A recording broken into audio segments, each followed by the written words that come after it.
What is going on, YouTube? It is the real Kevin Ellis coming at you with a real quick video. Just wanted to answer a question somebody posted on one of the videos. They were asking about getting paid in the Army when you first get there. And I'm going to answer that question from my experience and also just give anybody who's thinking about joining a couple tips to be more squared away, I guess. So yeah. It's like any job, you know, you're gonna work like 4 weeks, and then if it's bi-weekly, you'll work 4 weeks and then start getting a paycheck. You're gonna work probably about a month before you see your first paycheck. Now there were plenty of people in basic training at Fort Jackson and at Fort Gordon who had pay issues. Either they weren't getting paid at all, or they weren't getting the BAH, which is like the basic allowance for housing. And that's pretty important. So for my tip for that would be to make sure when you're at MEPS, getting squared away and giving all your paperwork, or your unit, if you're National Guard, you're going to be at like an RSP unit. If they say, hey, bring me a copy of your lease, bring them 2 or 3 copies. If they say, bring me, you know, if you have dependents, bring me their birth certificates or their, you know, bring everything. If they give you options like bring this or that, bring both. You know what I mean? They need to see a bank statement, bring 3 bank statements. They need to see a utility bill, bring every utility bill you have. And I think that goes for most of the things. Like, you can apply that to everything in the military.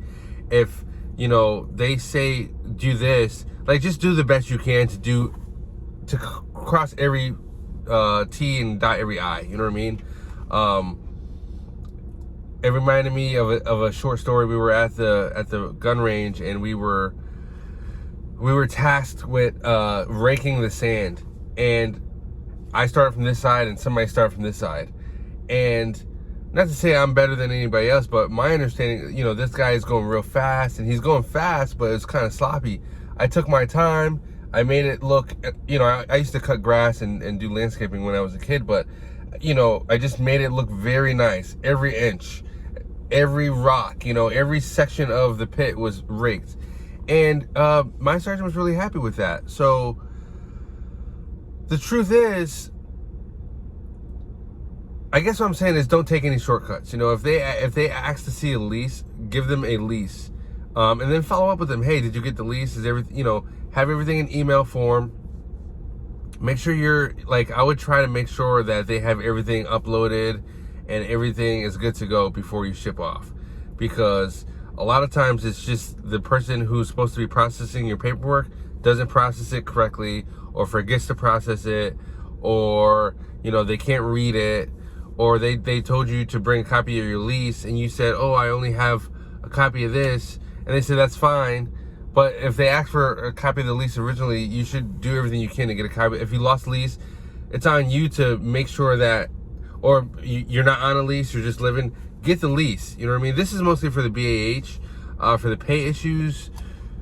I don't even know what to say about that. Just anything they ask you for, get it to them and be patient. One thing I will say, a little bit of hope at the end of the tunnel, is you will always get paid.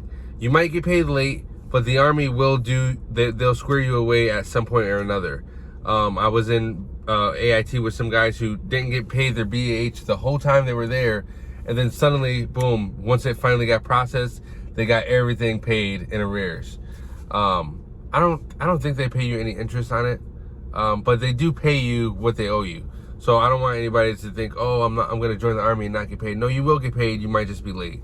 So with that being said, square away your finances before you go. Quick little tip. All your bill payments, like your Netflix account, your cell phone bill, you want to make sure your cell phone bill is paid even when you're gone. Your rent, your car note, your car insurance, whatever bills you have, right? Put them on auto pay. So you don't have to think about it. You don't have to ask the drill sergeant, I need to pay my cell phone bill. Drill sergeant, you know, my car note is not getting paid. Like, just if you have a couple weeks before you leave, go in, write your budget out. Every bill that you have, put it on auto pay. Make sure you have auto pay set up. Make sure you have direct deposit set up. Make sure you have money in your bank account. So that way, that's just one less thing you have to worry about, because you're going to be stressed about a lot of other stuff in basic training. But it'll be nice to know that you don't have to worry about any bills. You know what I mean? credit cards, you know, basically, yeah, those are the big ones. Credit cards, cell phone bill, rent. Make sure that's all taken care of on autopay. So that's all I really have. This is a 5-minute video. Shout out to my 500 subscribers. I'm still waiting for some ideas. I was thinking about getting some NFL tickets and raffling them off. I do have an extra pair of Rams Cardinals tickets. I think they're front row seats. I was thinking about raffling those off, but I'm trying to figure out how I can celebrate my 500 subscribers. So I really appreciate you guys for being here. If you have any questions about anything at all, please let me know. I want to just dump all the updates I have for you, but I really just wanted to answer that quick question. Yeah, that's all I got for now. I'll see you guys on the next one. Thank you so much, and we'll talk soon.